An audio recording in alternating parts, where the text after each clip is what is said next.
All right, we need to have a tangent and a secant. A secant is a line that hits the outside of this, that goes through the circle at 2 points. So this is a secant, and here's your tangent here. What's important is we want to identify our tangent.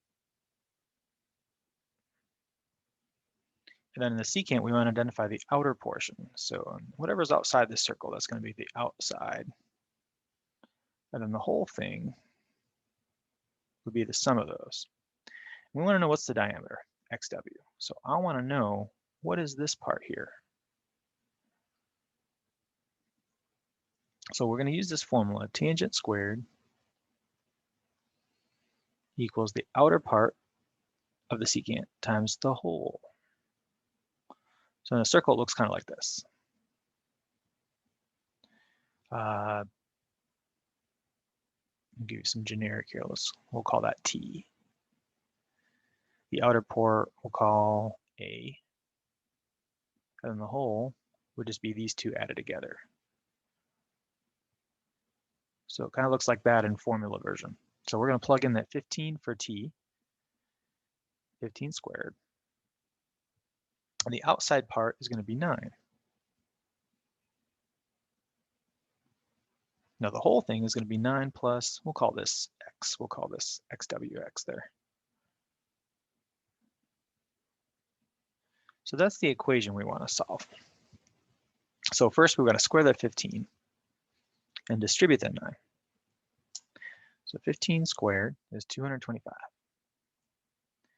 And then we're going to distribute the 9 into those parentheses. So it's going to be 225 equals 9 times 9, which is 81, plus 9x. And then we can solve that for x. So first step is to subtract the 81 from the 225. And 225 minus 81 is going to give us, let's see,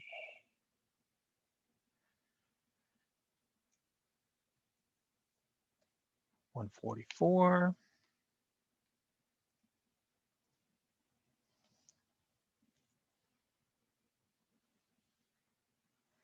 So 144 equals 9x.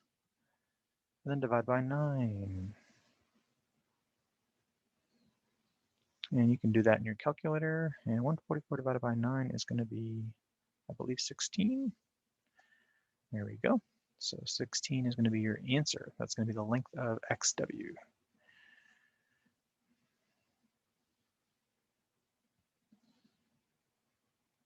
Which means xw, segment xw, the diameter, because it goes through the center of the circle, is going to be 16.